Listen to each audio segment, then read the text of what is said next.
Toy izao ndray avana ny teny zaraina izay omenantsika anio. IALAO ny fanaon'izao tontolo izao. Mirehare Satana nefa avarina any amin'ny fiainantsika hita. Araka ny voasoratra ao amin'ny Isaia 4:4-5:4 amin'ny anaran'i Jesosy hoe hiakatra ho any ambonin'ny avony rao anao ka ho tahaka ny avo indrindra. Kanjo ampidinina hatrany amin'ny fiainantsika hita ho any am-paravodin-davaka ianao. Izay ilay izao tontolo izao. Ka ialao.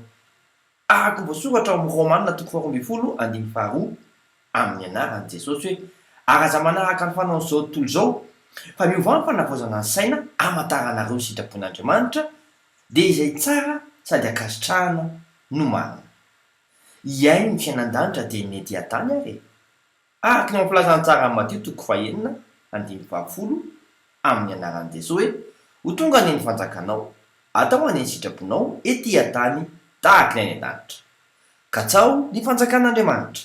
Vavaka isika. Kristy eo. Vonoa ny nofoko ka aoka ianao no hanjaka ato anatiko ka ho hita taratra eo amin'ny Jerosalemako izany. Amen. Mandra-pioana tompoko.